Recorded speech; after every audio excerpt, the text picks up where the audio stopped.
Aloha everyone and welcome back to the CO2 Rundown. I'm Chad Owens and you already know what it is. It's Hump Day Wednesday. You gotta come proper. And look, as always, very exciting show for you guys. I got a very special guest that I'm gonna be showcasing in the halftime show. We'll obviously talk more about that at that time. I just wanna share a quick little, grateful story of mine. Yesterday, I got to hang out with the GOAT of bodyboarding, Jeff Hubbard, such an awesome dude. We went and got a session in. He gave me some tips. Yep, I did an interview. That's gonna be showcased in one of these segments coming up. Jeff, thanks again so much for taking time out of your day. Guys, I know I'm talking a lot about bodyboarding. I'm sharing that with you guys because that's been one of my passions. That's one of the things that I, do to sort of get away. Now that I'm done playing ball, I still need that competitive release and that fun. And bodyboarding gives me that. So, Jeff, thank you so much again for yesterday.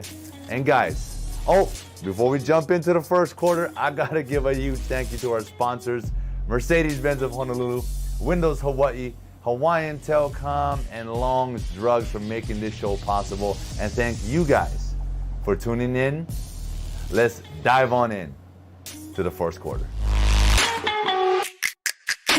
We are the champions, my friends. That is what all of LA is singing. Congratulations to the Los Angeles Dodgers, who are your 2020 World Series champs. It's their first title since 1988. They defeated the Tampa Bay Rays last night 3-1. Look, it was destined to happen. LA, City of Champions. This was their year. Waiting on the Rams now. We'll see if they can pull it together. But anyway, look, the World Series was a great series. This game was a solid game for the most part. It was a well-pitched game, but there were some moments in question. Managers' decisions being questioned and that type of thing. But as one of the Fox announcers pointed out, it's hard to win games 1-0, and the facts are there for all of us to see. The Rays just did not hit the ball as well as the Dodgers up and down the lineup. The Dodgers gave away one game, really. This would have already been over with. But it was still fun to watch a huge payroll against a small payroll going at it. And as you might expect, the big payroll won. Corey Seager named MVP of the series. And look, that's it. I mean, congratulations to the Dodgers again. Heck of a playoff run. Heck of a World Series. LA, you are a city of champions. That's it for the first quarter, everyone. Let's jump on in to the second. All right, into the NFL. We're going to preview tomorrow's Thursday night action between the Atlanta Falcons and the Carolina Panthers. Look, this is a division game. It's a game that is featuring, on one side, the Atlanta Falcons, who are 1-6, who could easily be 4-3 or 5-2. They should have a winning record. And on the other side is, sort of a up and down Carolina Panthers team. They've been injured. Teddy Bridgewater's sort of been here and there. It's a game where someone's got to step up. A team has to want it more. And I think the Falcons should win this one. They just have to finish the game. They're starting out great. They've got the offense. They've got the quarterback. I think they got a pretty good defense. They just got to learn how to finish games. Guys, stay disciplined. So make sure you guys tune into that game tomorrow night. And he is finally back. He's got his opportunity. The Baltimore Ravens signed Dez Bryant, 3-time Pro Bowl wide receiver, to their practice squad. Look, I think it's a good pickup. I know Dez's heart has been with the Cowboys. He wanted to sign back with the Cowboys. I think they missed out on an opportunity, to be honest with you. I follow Dez on social media. He's been working out religiously for the past couple of years, waiting for another opportunity. and the Ravens gave him a shot. He's on the practice roster because he has to sort of get back into the swing of things. They want to see where he's at, football shape-wise. He's got to learn the playbook. So, I think it's a good pickup, and he doesn't have to be the number one guy. He can come in there, be sort of that veteran presence in the locker room, in that young offensive, corp. I think he's definitely adding value to that team, to that already dangerous team. And look, don't forget, turn in your football fever ballots to select Long's Drugs to give yourself an opportunity to win that $500, right? Every week, there's $500 cash up for grabs. Make sure you guys continue to participate. And look, that wraps up the second quarter. And going into halftime, we've got a very, very special guest. It's October. It's Breast Cancer Awareness Month. Hence why I got a little bit of pink on. And my auntie is joining us. I actually got a chance to interview her and sit down with her and share some memories, and talk about her experiences. And you know what? She is unbelievable. She's a fighter. Auntie Dovina, thank you so much. And that's why I wore this shirt. I don't know if you can tell, but this is a purple shirt. Her favorite color is purple. I wore this for you, Auntie.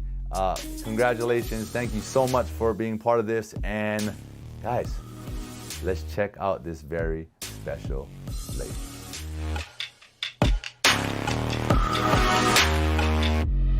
All right. Aloha, Auntie. Good morning, and thank you for popping on and being part of Wahine Wednesday on the CO2 Rundown. How are you feeling this morning? Hi, Chad. Good morning. I'm good. Thank you. Yeah. Well, I wanted to feature you on my Wahine Wednesday today because I know it's October. It's almost the end. October's almost done, but October is Breast Cancer Awareness Month. And you are a breast cancer survivor. So I just wanted to feature you and show you some love, show you some support, and give you an opportunity to kind of share your experiences and show some support and give some love out there to, those that may be going through this, right now. So what's something that you do in order to celebrate and support breast cancer during the month of October? Prior to COVID, we were walking, doing the breast cancer walk twice a month in October, one at Kapilani Park and one at Sand Island. Wow. And how long was that walk? Far. It was Kapilani Park went all the way up to Kapahulu. Well, kind of to Kapahulu and back to Kapilani Park. So it was kind of a far walk for me. I forgot what the miles were. Wow. Yeah. But that's I guess when you're in it and you're thinking about it, that walk is nothing, right? Compared to, so that's just that's that fight, that's that support. So yeah, I guess when you're in that, you just one step at a time, right? Just as you went through the process, one step at a time, one day at a time. So Yes. that's amazing. Anything else that you do? I know we talked a little bit earlier, at work. Like what? Tell us about that. My coworker, she started doing wear pink on Fridays for the month of October. There's a few of us that was diagnosed with breast cancer and are survivors. Some had passed on, but because of that, she and for other family members too, had coordinated a dress in pink on Fridays. So it's Wow. either your pink uniform or any type of pink attire, which is Well, cool. that's Yeah. amazing. That's amazing. Well, Auntie, I know you guys, you and Uncle Chalk has been such huge supporters of mine, almost parent figures for me over the years and throughout my sports career. So I want to ask you, what's your biggest memory of me in my I'm just going to say in my football career, or Well, favorite they're memory? all I love them all. We loved all your games. But the most special one was when my kids sent us up to Canada, Toronto, to surprise you so we could be there for a real game. And come to find out, it was the breast cancer game that they sent us to, which I didn't know. And then I got surprised when I saw my face on the big screen at the game. And I'm like, okay, who cries at football games? I did. Yeah, no, that was very special. You know what? That was an exciting memory for me as well. And I just thought it was so perfect that Yeah. it was the breast cancer awareness. We celebrated that, up there as well in the CFL, wearing pink. And I actually had some custom shoes made for you Yes. from Jack D, who painted the shoes Yes. in support of you and your fight and your victory. So yeah, that was amazing. I love that. Amazing memories. And thank you guys for being available to come there. And Yeah, thank yeah, you. I I did. mean, yeah, thank you, Chanel, Candice, CJ. Thanks for making that possible. Look, a lot of great memories, a lot of good times, and going what you've gone through, and knowing sort of like the support you got to get through it. What can you sort of like a parting shot? What can you say to encourage others out there that have gone through it, that are going through it, and that will maybe one day be going through it? That don't give up. Keep the faith. Just take it one day at a time. I had my family support and friends. Um, at first, I was mad, that I had gotten it because, Grams passed away the week before I even found out I had breast cancer. Yeah. But, and as my pastor would say, keep on keeping on. I take that to heart because you got to keep pushing forward. That's the name of the game. And yeah, that's amazing. And I know you had mentioned something to encourage women out there to continue getting Yes. checked. Yes, please do your yearly checkup, your mammograms. Some go 6 months, some go 1 year. Just keep doing it because I waited 3 years before I even found out I had breast cancer, and I kind of wish I didn't stop going to the doctor. Wow. Well, that's amazing. That's amazing advice, Auntie. That's some awesome words of encouragement. And with that, I want to say thank you for tuning in. Thank you for being part of the CO2 Rundowns halftime show on this Wahine Wednesday. You're an inspiration. I love you, and I can't wait to have a barbecue Yes. again at the house and be Yes. relaxing and enjoying family time. Yeah. So enjoy the rest of your day, Auntie. Thank Thanks you. again Love you, so Chad. much. And yep, love you too. And we will talk later. Okay. Thank Okay. you. Thanks. Bye. Wow. What an inspiration. What a fighter, what a warrior. Auntie, thank you so much. I love you so much. And,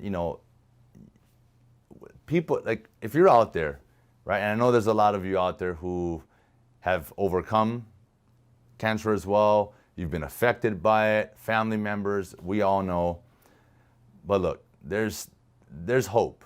You just gotta continue to pray, stay positive, and you know what? Just keep on keeping on, as they say. And Auntie, I can't thank you enough for your courage. To allow us to highlight you and celebrate your victory on the CO2 Rundowns halftime show. Thanks so much. And look, it was Wahine Wednesday. We all know that. And I wanted to highlight a very special woman today.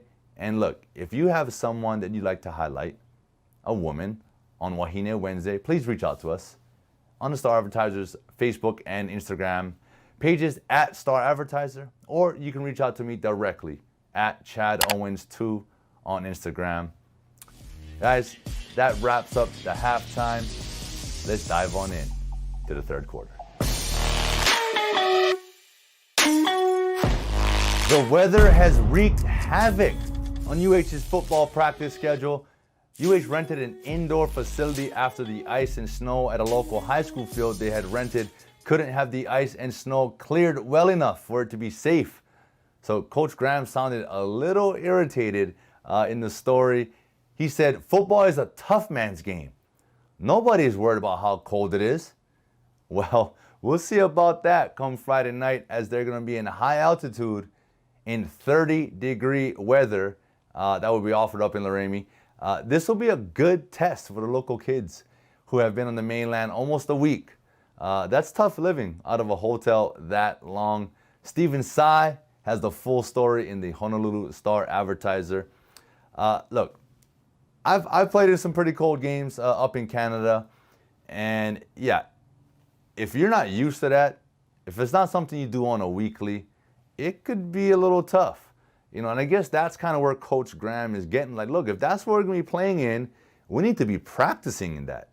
So I can see his frustration, but hey, look, if it was 0 degrees out there at 0 degrees Celsius, we weren't outside practicing. We were inside. Because it's about getting good quality reps at practice. You got to be at high tempo. You got to be at high speed. So that's important. And you know what? Come game day, you just deal with it. You adjust. You warm up. And once that whistle's blown, it's game time. So look, I'm excited to see this game. I'm excited to see the boys go 2-0. And they get to come home and get that love. That's it for the third. Let's finish strong, as always, in the fourth. Ferd Lewis has a column about the faithful following the Wyoming Cowboys have. Even though it's a large state in size, it's 50th in population. So it's a big deal when the Cowboys play at home. There are allowed 7,000 people in the stadium, and they will all be there, according to Wyoming head football coach. Be sure to check out the insight into how important football is to those living spread out in the 8th largest state, and other local stories in the Honolulu Star-Advertiser sports section every day. That wraps up today's CO2 rundown. I want to give a huge thank you to our sponsors again, Mercedes-Benz of Honolulu, Windows Hawaii, Hawaiian Telecom, and Long's Drugs for making this show possible. And I want to thank you for tuning in. And I want to give another big mahalo to my Auntie Dovina for being so courageous and being such an amazing warrior. That's it for me today, guys, and I'll see you on Aloha Friday.